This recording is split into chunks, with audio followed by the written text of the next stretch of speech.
Facebook, Twitter, Snapchat, you know, those are just a few of the apps that can have your children, your kids glued to their computer or smartphone screens 24/7. So how do you know how much screen time is too much? Well, we've got you back with some answers this midday. We're joined now by ABC's Chief Health and Medical Editor, Dr. Richard Besser. And Dr. Besser, great seeing you again. Thanks for being with us here on News 8 at noon. Good. And thanks very much. Let me start out with this. How much time is too much screen time for young people? Yeah, well, you know, if you look at what the statistics show, the average 8 to 10-year-old is spending as much as 8 hours a day in front of a screen.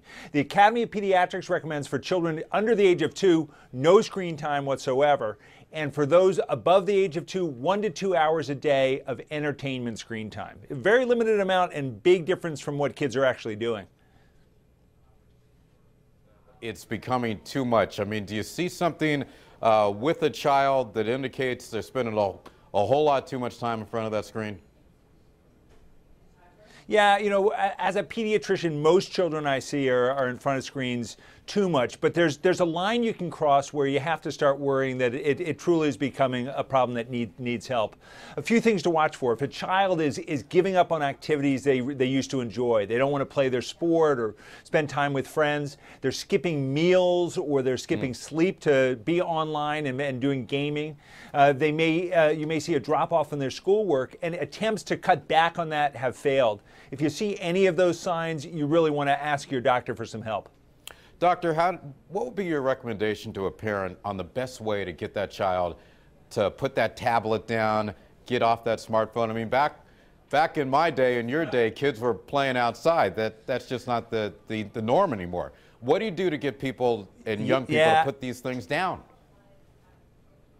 Well, the first thing you have to do is look in the mirror and look at your own behavior with devices. If you're somebody who's always on their cell phone, constantly when you're with your children, you have to cut back on that.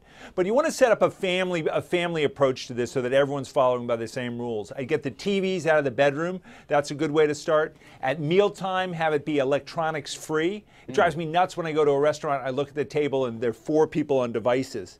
And then something, an idea I heard out there that I think is really good is have a family docking station. So a place where everyone plugs in together, you park your devices together, that way everyone's playing by the same rules, and after a certain hour, that's where everything is. These things can help move you in the right direction. Those are some great tips. It seems like family conversation is sadly becoming a thing of the past in our culture. Yeah, I think it is, and you know, I have two kids, one who's 20 and the other's a teenager, and I find that most of the conversations they have with their friends are on devices, back and forth, and that ability to look someone in the eye and read their face and understand expressions, I worry that our kids are not learning that, and that's something that's going to be important not just to social interactions, but to whatever job they go into in the future. All right, some great thoughts. Dr. Richard Besser, we appreciate the time as always here on News 8. Pleasure. Look forward to seeing you soon.